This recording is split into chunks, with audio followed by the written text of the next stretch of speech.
Hello guys, স্বাগত জানাই তোমাদের একটি নিউ মিনি ব্লগে। দেখতেই পাচ্ছ আমি আর দাদা একটু জুডিও এসেছি সামার কালেকশন দেখতে। এই গরমের মধ্যে মুখ চোখ দেখে বুঝতেই পারছো মুখের অবস্থা একদম কেরোসিন হয়ে গেছে। আর এখানে এসে দেখছিলাম এই গেঞ্জিগুলো 200 টাকা করে দাম ছিল এই গেঞ্জিগুলো, মানে 199 বলতে পারো। আমি ওই ফুল ফিগারেই বলছিলাম। তাই এই গেঞ্জিগুলো খুব পছন্দ হলো, আর যেহেতু একটা ট্রায়াল দিয়ে দেখলাম সুতরাং গায়ে খুব ভালো মতো হচ্ছে, মানে সাইজটা খুব সুন্দরভাবে মানে আমাদের চলে এসেছে। ওই জন্য এখানে ওই দেখেই সব সাইজগুলো আমরা নিচ্ছিলাম, মানে ডাবল এক্সেল। তা যাই হোক, এখান থেকে বেশ কয়েকটা মানে দেখতে এসেছিলাম কালেকশান, বাট সামার কালেকশান দেখে এত পছন্দ হয়ে গেছে এবার আমরা তুলতে শুরু করে দিয়েছি।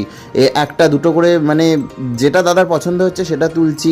আর প্রথমেই যেটা কমলাটা নেওয়া হলো সেইটা আমার পছন্দ হয়েছে। মানে আমি অত ডিপ কালার পছন্দ করি না পরতে, আমি একটু লাইট টাইপের কালার বেশি পছন্দ করি পরতে। তোমরা তো আমাকে মানে বিভিন্ন ব্লগে, বিভিন্ন মিনি ব্লগে, শর্টে দেখতেই পাও যে আমি কী ধরনের মানে কালারটা বেশি পছন্দ করি, বিশেষ করে হলুদ। তাও বলে দিলাম, তোমরা তো এমনিই দেখতে পাও। তো এই যে এক এক করে পর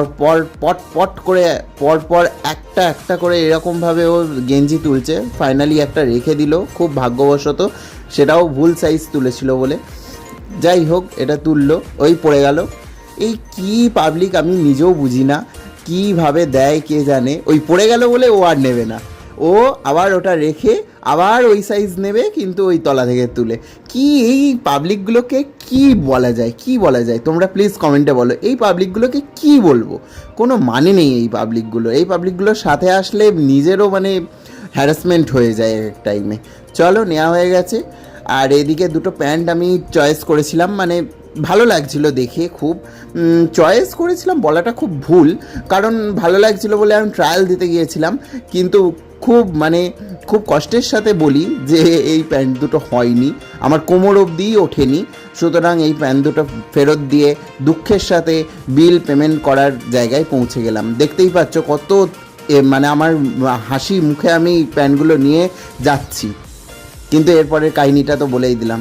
চলো, হয়ে গেল আমাদের বিলিং। তারপর আমরা এখন বেরোচ্ছি। এটা লেডিস কাউন্টার, এখানে আর কিছু দেখার নেই। চলো এবার বাড়ির পথে যাই। বাই।